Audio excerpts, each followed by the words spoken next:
కలగనలేదు రాముని సతి కాగలనని ఏనాడు.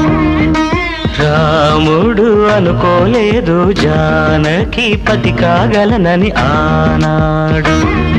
ఆనాడు ఎవరు అనుకోనిది ఈనాడు మనకు నిజమైనది.